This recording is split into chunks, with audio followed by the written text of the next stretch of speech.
Kenapa? Kenapa? Ya, kenapa memilih animal? Karena konten itu banyak salah satunya pemersatu bangsa. Itu pemersatu bangsa kualat gitu. Tapi kenapa memilih animal? Ada yang membuat konten itu tentang bedah kitab lah, terus kayak inilah, kayak itulah, ya kan. Tapi ini sangat menarik sahabat-sahabat, ya kan. Beliau ini memilih animal. Kenapa?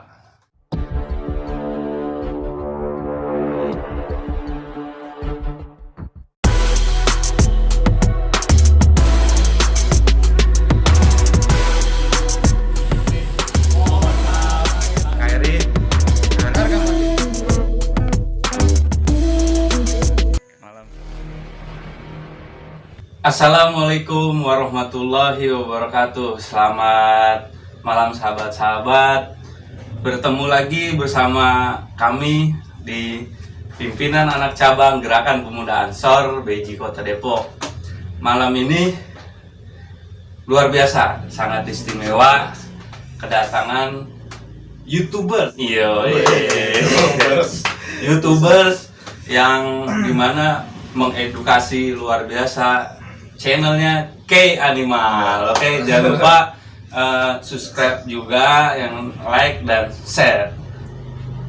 PACBG. bukannya K Animal. Enggak. Tapi K Animal itu luar biasa. Oke. Perkenalkan, nama saya David Murai, Ketua Pimpinan Cabang Gerakan Pemuda Ansor, dan tamu kita gua Taufik Hidayat dari channel K Animal.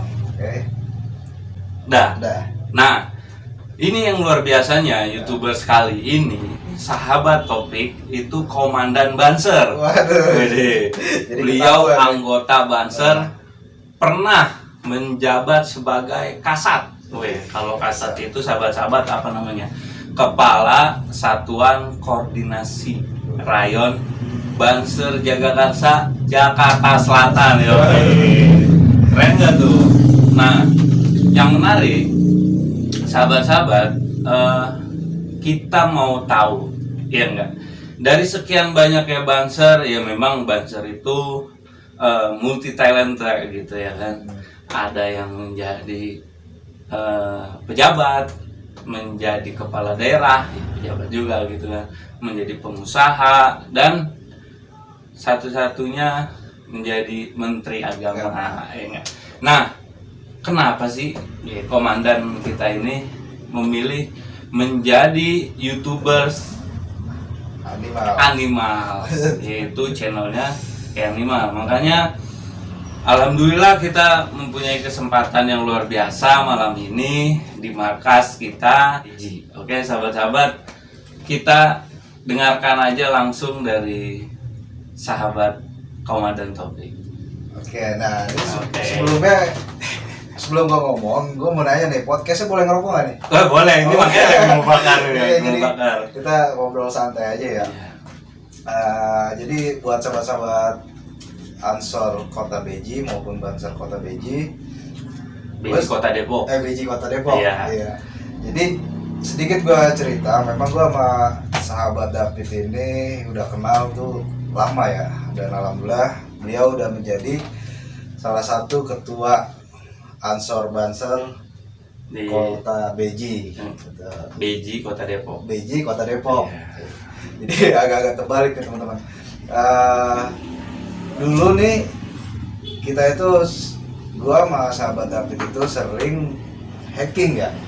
Kita sering hacking, berpetualang lah di gunung, kan, ke hutan-hutan, bahkan ke curug-curug. Itu sebelum kita kenal apa itu Banser, apa itu Ansor, teman-teman.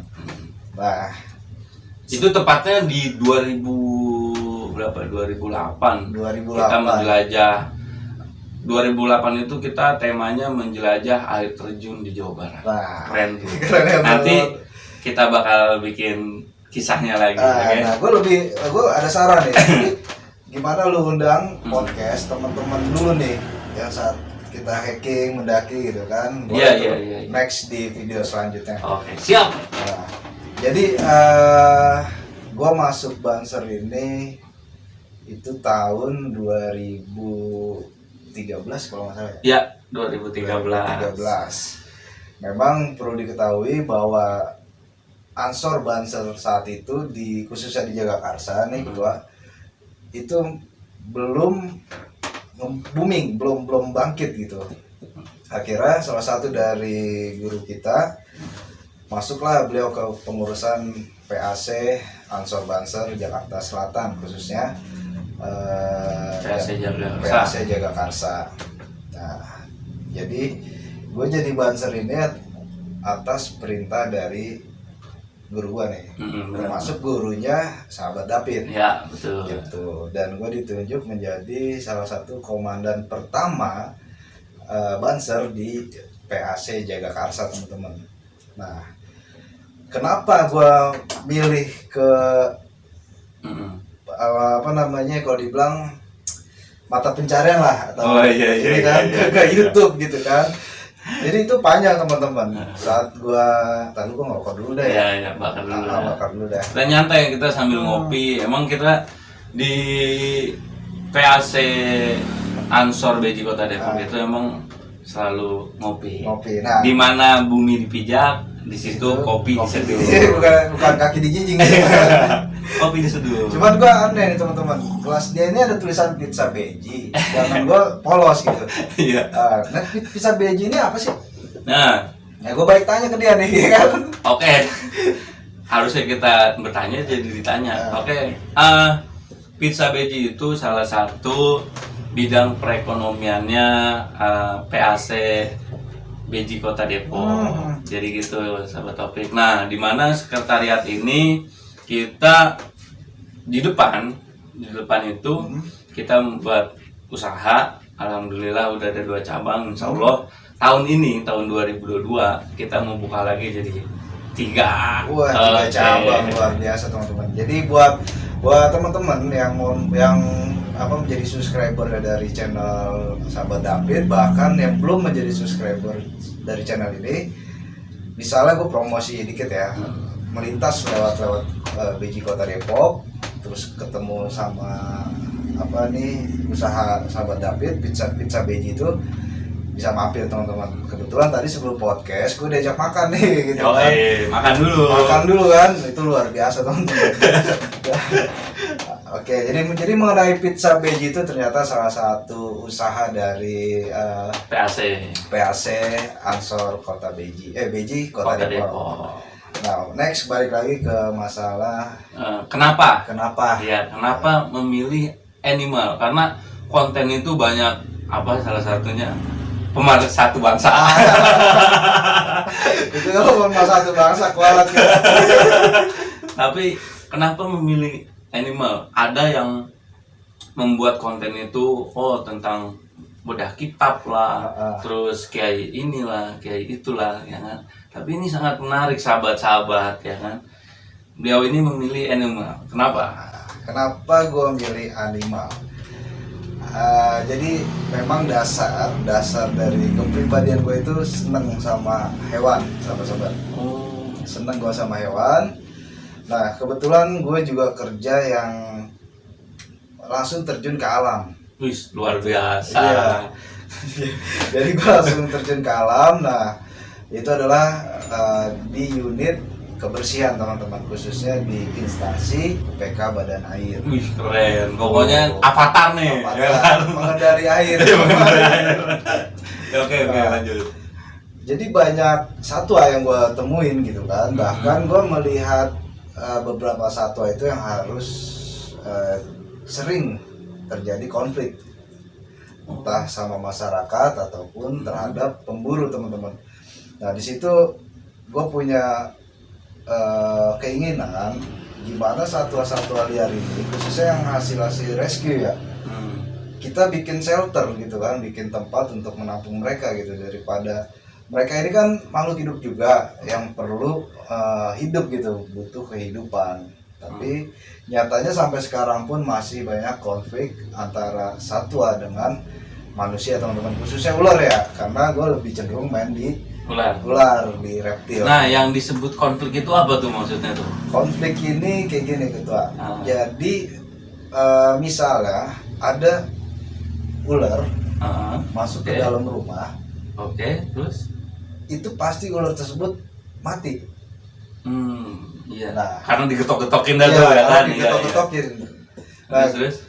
Di situ kan salah satu konflik antara satwa dengan manusia. Padahal sesungguhnya teman-teman, nggak ada ular menyerang manusia tanpa kita mengganggu. Gitu.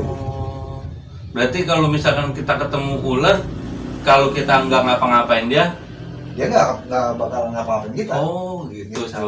Jadi ular gigit kita atau hewan apapun lah itu menyerang kita karena apa? Kita coba untuk megang, kita coba untuk nangkep, gitu kan?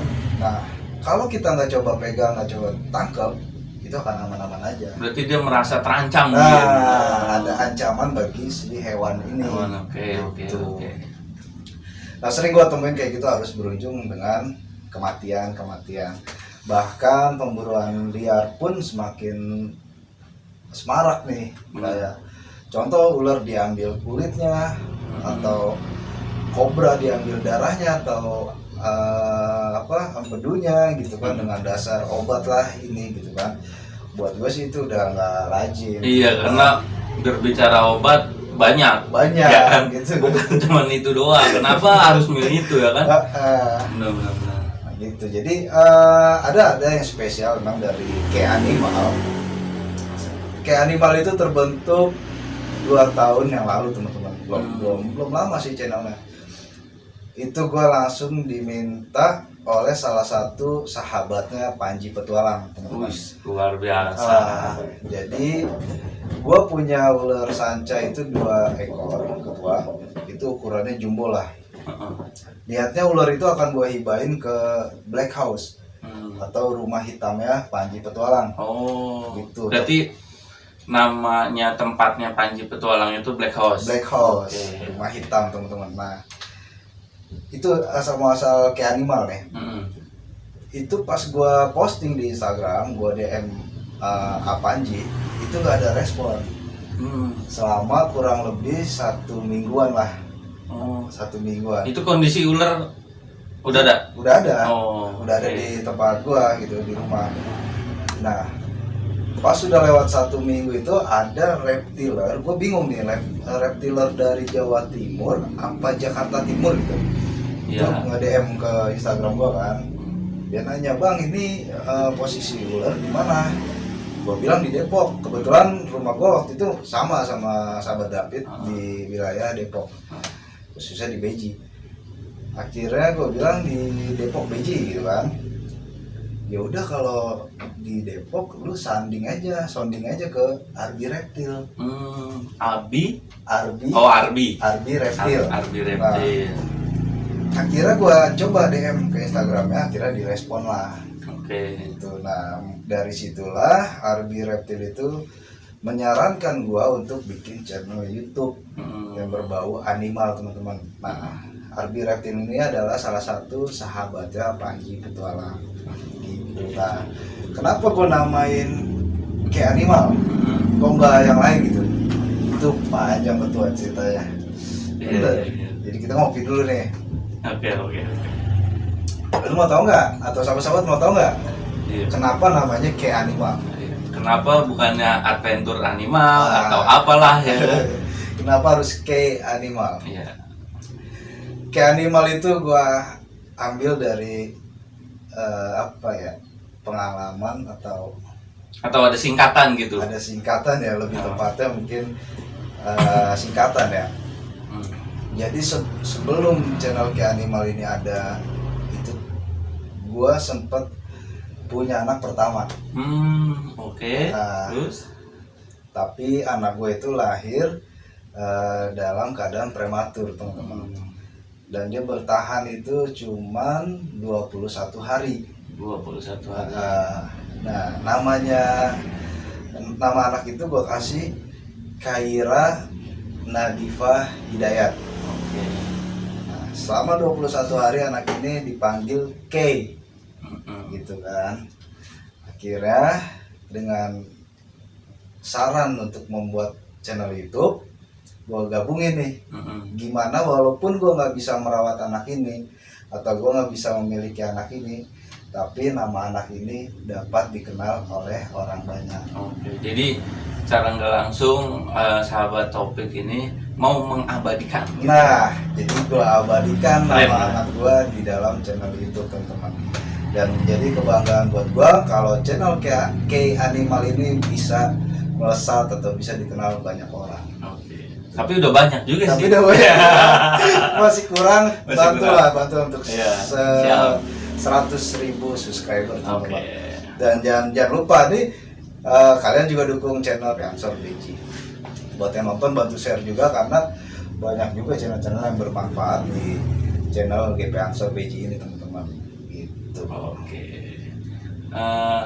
Jadi untuk sampai saat ini gue punya kesimpulan itu, kenapa sih namanya K Animal gitu kan ya? Kenapa? Dan yang pertama itu kenapa memilih animal, karena hobi. Dari jauh-jauh hari memang hobi, dan kerjaannya, aktivitas hariannya itu berhubungan dengan alam gitu, sahabat-sahabat. Yang kedua, kenapa namanya K Animal, karena ingin mengabadikan sosok anak tercintanya yang udah lebih disayang sama Allah Subhanahu wa taala. Selanjutnya, manfaatnya apa sih gitu? Manfaatnya apa sih setelah dari hobi, terus untuk mengabadikan? Kan kita melakukan sesuatu itu pasti kalau nggak ada manfaatnya, buat apa kita kerjain gitu? Selain hobi gitu ya, manfaatnya apa sih? Satu, manfaatnya mungkin bagi si hewan ya. Jadi gue secara pribadi ada kebanggaan sendiri saat gue menyelamatkan satwa, gitu kan. Nah, manfaat kedua untuk manusia. Jadi mana banyak berita mengenai kematian terhadap ular. Oh iya, luar biasa oleh itu. gigitan ular, teman-teman. Jadi Iya. gua open rescue. Jadi bagi teman-teman yang nonton channel ini, apabila ada rumahnya kemasukan ular, itu bisa komen lah di channel ini, nanti akan dialihin ke gua. Nanti gua bantu rescue. Jadi manfaatnya untuk hewan dan manusia. Dan yang paling penting itu ada ilmu tersendiri yang bisa gue salurin ke orang banyak. Luar biasa. Jadi biar manusia ini nggak bingung gimana sih cara nanganin ular. Ular apa aja sih yang berbahaya dan yang tidak berbahaya? Oh, ada? Banyak. Oh, berarti gitu. nggak semuanya ular itu berbahaya? Bener. Oke. Gitu. Nah, dalam kesempatan podcast kali ini, ngopi bareng kali ini, itu luar biasa tuh. Yang pertama, ular itu nggak semuanya berbahaya, sahabat-sahabat. Oke. Salah satunya gini, Ketua. Ada orang biasa sebut itu adalah ular kepala dua. Ular kepala dua. Wah, jadi itu peribahasa tuh. Itu asli. Bukan asli sih. Jadi kamuflase. Kamuflase. Kepala dan buntutnya itu memang hampir menyerupai kepala ekornya ini. Oh, berarti hampir sama. Hampir sama gitu. Jadi orang awam atau orang masyarakat umumnya itu bilangnya ular kepala dua. Kalau bahasa kampungnya itu ular lempek. Oh, gitu. Ular lempek. Bahasa kerennya itu pipe snake. Ular pipa. Gitu. Jadi sebenarnya ular lempek ini kita panggil lempek. Lempek aja lempek. Lempek ini kan dia mempunyai corak hitam merah. Belang-belang. Oh. Itu sejatinya ular itu tidak berbisa, teman-teman, dan tidak berbahaya sama sekali untuk manusia, karena ular ini adalah pemakan cacing, teman-teman. Oh. Gitu. Jadi kalau di persawahan ular ini mendiami di bawah tanah, Ketua. Jadi membantu untuk menggemburkan tanah-tanah yang ada di sekitaran tempat dia berada. Jadi kalau ketemu ular yang dengan motif merah, hitam, belang-belang gitu kan, merah hitam dengan bawahnya putih hitam, itu tidak berbahaya. Kalau lebih jelasnya mungkin nanti ketua di tag gambar. Oh iya. Boleh ntar gimana di sini atau di sini? Oke, ntar kita kasih gambarnya atau nanti bisa langsung kita tag channelnya kayak animal. Itu nggak berbahaya teman-teman. Nah bahkan saking nggak berbahayanya makanya dia kalau ketemu manusia harus mati. Kasian juga ya. Iya, karena apa? Kurangnya pengetahuan mengenai satwa. Oke. Jadi sahabat topik ini tasawuf banget gitu. Tasawuf banget yang mencintai bukan hanya sesama manusia, bahkan semua ciptaan Tuhan, ya kan? Yang tadi dari alam, terus dari hewan, ya semua ciptaan makhluk Tuhan, beliau luar biasa pengetahuannya. Dan yang luar biasa sih sahabat David. Jadi ya kita sebenarnya dari alam, awalnya semua dari alam teman-teman. Jadi bukan hal baru gitu buat kita. Jadi ya sekarang beliau udah menjadi ketua organisasi tertua di Indonesia, itu adalah Ansor yang di bawah naungan NU. Bahkan gue juga masih di salah satu banomnya, itu adalah di Banser. Jadi ya ini udah jalur ya teman-teman. Kayak kita saling support aja, maupun di channel GP Ansor Beji maupun di sekretariatan PAC Ansor Beji Kota Depok teman-teman. Nah ini lu open rekrutmen kan nih? Gitu kan? Itu terakhir kita open rekrutmen itu PKD, pelatihan kepemimpinan dasar yang kedua, bulan Desember, ya kan? Nah, insya Allah setelah adanya pemilihan dan pengurusan ketua baru di Kota Depok, insya Allah kita mau mengadakan PKD atau di kelas lagi, sahabat-sahabat. Jadi bebas ya, semua orang bisa masuk ya. Iya, yang penting Islam. Benar. Karena kalau non Muslim ya nggak bisa dong, gitu ya kan? Karena Banser itu untuk pemudanya Nahdlatul Ulama gitu, sahabat. Gue mau nanya tapi bukan bidangnya teman-teman. Pertanyaan gue mungkin bisa dibahas nanti di next kontennya sahabat David ya. Kenapa orang non Muslim itu tidak bisa masuk Ansor Banser? Nah itu PR buat dia teman-teman. Oke. Sampai ketemu lagi di konten yang menjadi pertanyaan kita, kenapa non Muslim tidak bisa menjadi anggota Ansor Banser. Oke, nanti kita bakal ketemu lagi, judulnya itu. Oke. Selamat malam sahabat-sahabat, kami akhiri. Wallahul muwaffiq ila thoriq. Wassalamualaikum warahmatullahi wabarakatuh.